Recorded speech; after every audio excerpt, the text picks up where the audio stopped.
When we think about commodities, we think of things like cotton, grains, and coffee, but we rarely view people as commodities.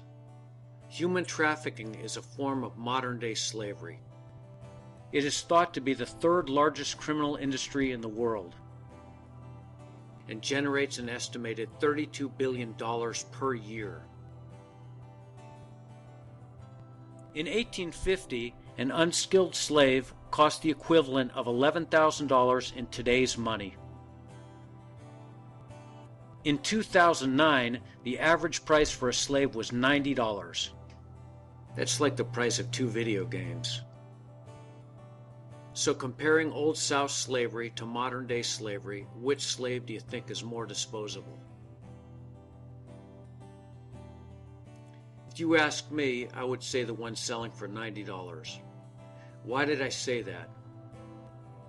When a modern-day slave becomes old, sick, or unable to produce for whatever reason, they are disposed of. By disposed, I mean they are resold or left to die. There are about 27 million modern-day slaves in the world. That's like saying 1 out of every 250 people is a slave. If we take a closer look at this group of people, about half the victims are male and half are female. Now, most people don't think this sort of thing really happens in the United States, and when it does, it's a rare occurrence. The truth is, every country has trafficking, including the U.S. What's more, there are around 16,000 people trafficked into the U.S. every year. They can be undocumented workers, but what people don't realize is they can also be legal documented workers, people who are here on temporary work visas. So why don't we ever come face to face with the victims? Well, we probably have. They are often hidden right in front of our eyes. The housekeeper who makes your room sparkle, that nice pedicure you just got from the nail technician, the team of men who maintain your lawn, that good home-cooked meal that was prepared by the cook at your favorite restaurant, the construction workers who replaced your roof, your cube at work that has been cleaned by the office crew. Now, don't get me wrong, most people in these lines of work are not being trafficked. All I'm saying is that it's possible that a small minority could be. Honest companies may help traffickers and not even know it. Here's what I mean. Company A subcontracts, that is, hires Company B to do some work. Company B seems like a good company to do business with, and their workers get the job done for less. What Company A doesn't know is Company B is run by criminals whose employees are being trafficked. So then, how can you identify a victim? There are a bunch of signs. And there's also psychology. I'm talking about the psychology of the trafficker and the victim. When we understand the psychology, then the signs make sense. That's because the psychology drives the behavior. In the psychology of control, the trafficker wants to control their victim. They see the victim as their personal property.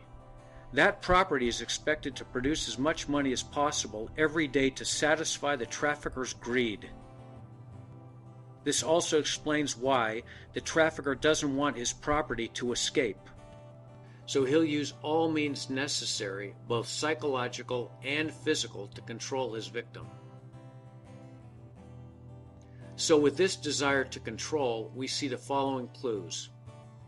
The victim isn't in possession of their driver's license, passport, or work visa.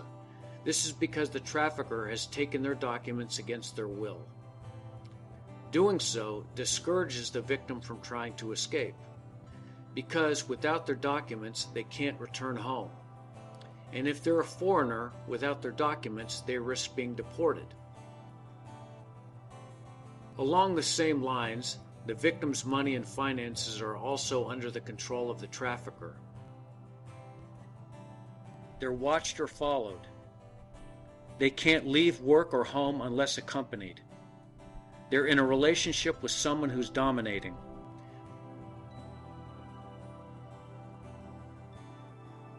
Then there's the psychology of abuse. When someone is being trafficked, it's important to understand that they are under constant threat and are afraid for their lives or the lives of their family members back home. When physical abuse is used, we see the following signs.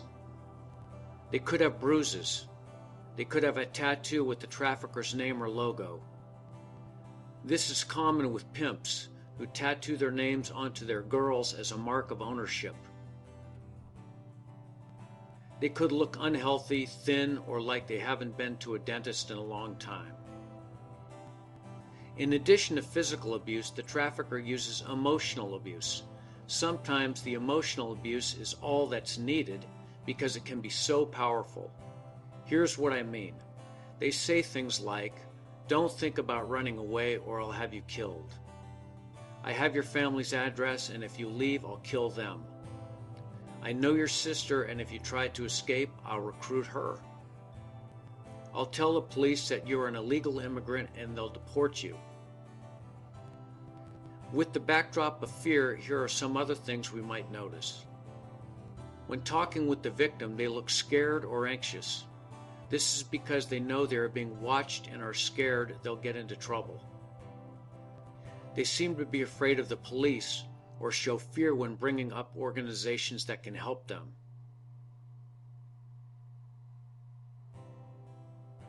With the psychology of isolation, the trafficker wants to create physical or social obstacles. By creating barriers, the trafficker keeps the victim trapped so they can continue to exploit them. With this in mind, we might notice the following clues. The victim could be confused about what city they are currently in. They may claim to be just visiting, but aren't able to articulate where they are staying or remember addresses. So the question is, why wouldn't they know where they are? Well, it turns out they may be moved from city to city intentionally. If you move someone around from place to place, they can't keep track of their whereabouts. And if they don't know where they are, they won't know the location of a phone or remember street routes to make a break for it. If they're moved around a lot, they won't be in a place long enough to form relationships with people who may be able to help them escape. I call this social isolation. The idea is to restrict or control communication. For example, communications between the victim and their family or friends is limited and monitored. But it doesn't stop there. The victim may not be allowed to speak for themselves. Instead, another person may insist on translating or answering questions for them. Then there are the physical barriers. By that, I mean victims live in locations with unusual security. When we imagine the front door to our home, the lock is on the inside. This is to prevent outsiders from getting into our home when we don't want them to. The same is true when we think of the lock on the bedroom and bathroom doors. But what if the lock wasn't on the inside, but instead on the outside? This would have the opposite effect and prevent the person who's inside from getting out. Or here are some other examples to consider. A barbed wire fence surrounds a building and the spikes are angled inward. Maybe the windows are boarded up or have bars on the outside. Inside the building, security cameras appear in unusual places. As if these barriers weren't enough, foreigners struggle with language barriers. Imagine how difficult it would be for a Vietnamese person to ask an American for help.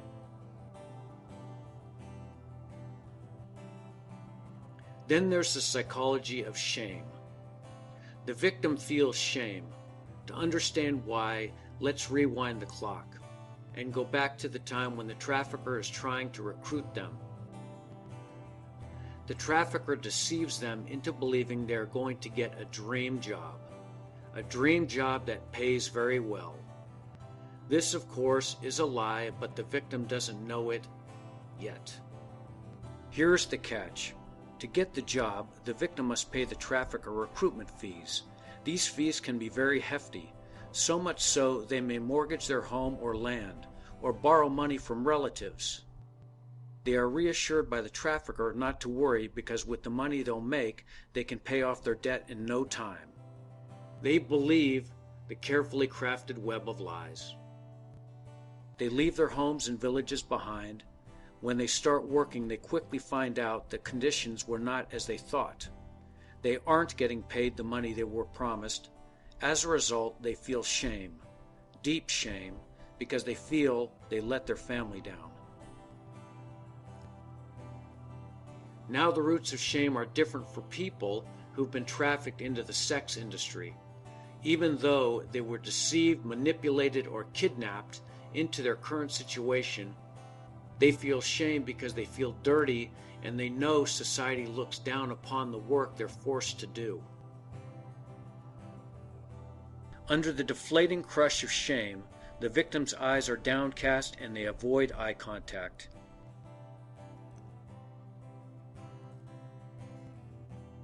Another thing to look out for is weird behavior.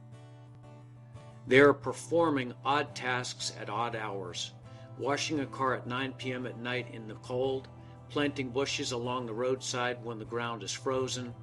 They work a lot of hours, they work odd hours, and they don't take breaks. And finally, here's a clue we might not think of. A person is being trafficked if they are 18 or younger and are providing commercial sex. Strip clubs, porn, escort agencies, or prostitution all fall under the umbrella of commercial sex. If you see any of these signs, call the National Human Trafficking Resource Center hotline.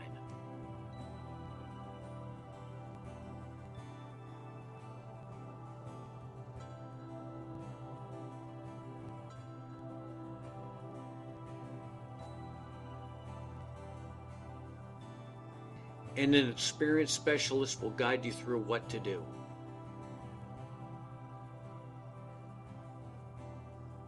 There are more slaves today than at any other time in history. About every 30 seconds, another person becomes a victim of human trafficking and is robbed of their basic human rights, freedom, and dignity. Human trafficking knows no boundaries. It has permeated every corner of the globe. Its casualties include men, women, boys, and girls.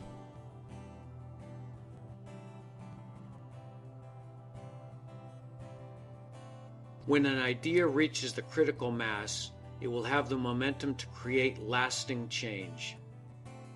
There are about 27 million slaves in the world without a voice. Be their voice. Start the conversation. Talk to your friends and family today about human trafficking.